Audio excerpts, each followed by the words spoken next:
Welcome to part 2. When you hear the word grammar, you probably think of language.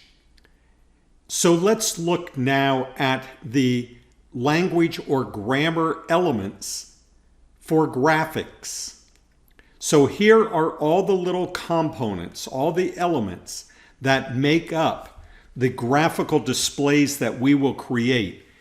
And if you get good with each of these elements, you can create some amazing graphical displays. So let's look at what they are first, look at all of them, and then after we've looked at all of them, then we will take them one by one and look at them in the Tidyverse. First, we have layers. Layers are used to create the objects on a plot. So you'll have a plot. It will be empty, and then you start using layers to create things on that plot. Aesthetics are graphical elements that are mapped to data. That is, you say for these pieces of data that I identify, this type of data or piece of data has a particular graphical element. So you create this one-to-one correspondence between that element and that data. And when you do that, that's referred to as an aesthetic. Geometric objects are the elements of the plot or the type of plot that is created.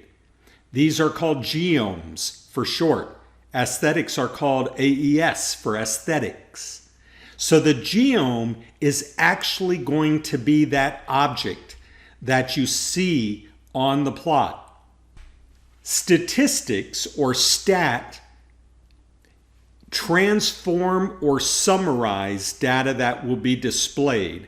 So if you need to take the data points that you have and transform or change them, or if you need to create a statistical function such as a mean or a standard deviation and display that, that will be done through the stat grammar element.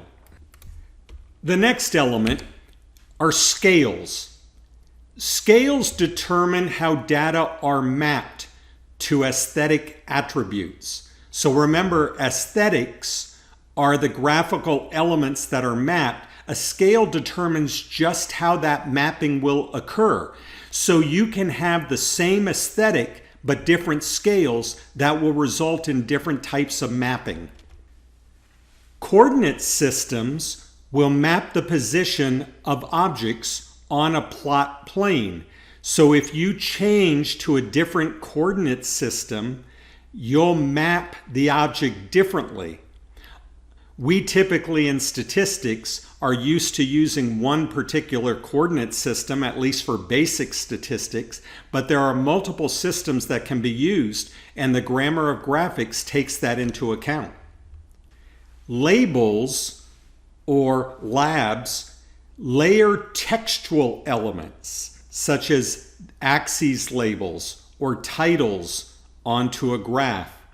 And so even when we have default labels or titles put on the graph in the Tidyverse, we can use the labels layer in order to change what these labels and titles say. Faceting can be used to split data into subsets. And I showed you faceting in the past. I showed you how you can take and make different plots for different groups. Like for instance, I think we took SES from the HSV2 data and we created different scatter plots for low, medium, and high SES. That is faceting, just splitting the data into subsets. Themes specify the general look of a graph. And so you can use an existing theme or create your own that will give you a consistent look for your graph. So that's it. What do we have? 1, 2, 3, 4, 5, 6, 7, 8, 9 elements of graphics. But you probably have already figured, well, these could have some complexity, all the possible arrangements of these, enough so that there's actually a book written about the grammar of graphics. So let's go ahead and dive into this in part 3 and start looking at some of these elements, starting with layers.